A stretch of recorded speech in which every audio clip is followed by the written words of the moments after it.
बकास्त भुइयारी जमीन क्या होता है, इसका खरीद बिक्री किया जा सकता है या नहीं, हम इसको कैसे समझेंगे कि यह बकास्त भुइयारी जमीन है, इसका नेचर क्या है, इसका असली मालिक कौन होता है, किस जाति का यह जमीन होता है और सीएनटी एक्ट में क्या प्रावधान है, इस वीडियो में हम लोग विस्तार पूर्वक चर्चा करेंगे। नमस्कार, मेरा नाम है प्रकाश रंजन और आज हम लोग चर्चा करने वाले हैं बकास्त भुइयारी जमीन के बारे में। बकास्त भुइयारी दो शब्द से मिलकर बना हुआ है, बकास्त और भुइयारी, और दोनों शब्द का अलग अलग मतलब है। जैसे बकास्त शब्द का अर्थ जो है वो जमींदार मालिक के रूप में होता है, जिसके संदर्भ में वीडियो बना हुआ है, आप चैनल में जाकर देख सकते हैं।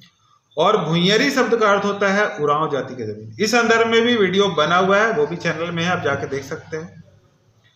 अगर हम लोग दोनों शब्द को मिलाकर समझे कि बकास्त भुइयारी जमीन क्या होता है, तो मुंडा जमींदार, मतलब इस जमीन का जो जमींदार होंगे वो मुंडा होंगे, और यह जमीन जोतई, पहनई, महतवई ऐसे रूपों में दिया गया था। जैसे इसको दूसरे शब्द में भी आप लोग को पढ़ने को मिल सकता है, जैसे बकास्त जोतई, बकास्त पहनई, बकास्त महतवई, ऐसा करके अलग अलग शब्द आपको देखने को मिल सकता है।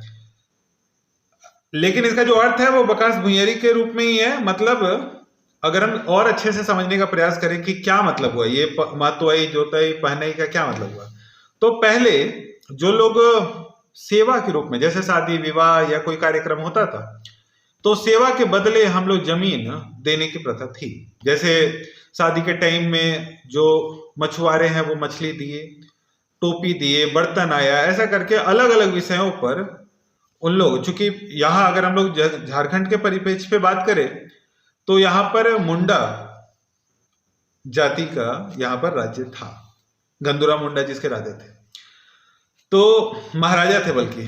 तो उस समय से ये चलन चलता आ रहा है। चूंकि अगर हम लोग सभी का बात करें तो उनका एक स्पेशल उनके लिए एक्ट बना हुआ है, कानून है उनका। बहुत सारी जगहों पर अभी भी हम लोग देखते हैं, जैसे बकास्त पहनई है, मुंडा का जमीन है, लेकिन एक्चुअली में क्या है वो कि मुंडा जमींदार जो दिया हुआ जमीन है वो किसी भी कास्ट को दे सकते थे। चूंकि ये देने वाला विषय है, बहुत सारे लोग बोलेंगे कि भाई फिर किसका जमीन होगा, जैसे आप फुटकट्टी का बताएं या भुइयारी का बताएं या बकास्त का बताएं। लेकिन जब हम लोग सीएनटी की बात करेंगे, झारखंड का बात हो रहा है इसलिए सीएनटी की बात करेंगे, तो सीएनटी में कास्ट बहुत इंपॉर्टेंट हो जाएगा। मतलब अगर जमीन खेतीनुमा है, रेती जमीन है, तो कास्ट यहाँ पर देखना हम लोग को जरूरत होता है। चूंकि जिस जाति का जमीन है उस जाति के आधार पर ही उसको डिफाइन किया जाता है, इसलिए यहाँ पर नेचर बहुत ज्यादा हो जा रहा है। तो अब मतलब स्पष्ट है कि मुंडा जमींदार होंगे और उसको वो जो है जोतई, पहनई, महतवई इस तरह की चीजों में दिए हुए होंगे।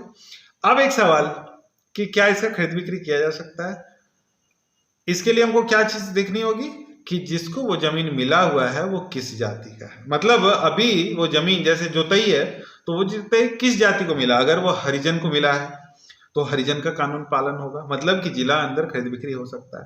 अगर वो ओबीसी को मिला हुआ, ओबीसी में जैसे कास्ट, जैसे हम लोग का सीएनटी में जो कास्ट वर्ग किया गया है कि किस जाति के लोग का जमीन खरीद बिक्री किया जा सकता है और किसका नहीं किया जा सकता है, तो हम लोग ये जरूर देखेंगे कि वो किस जाति का जमीन है।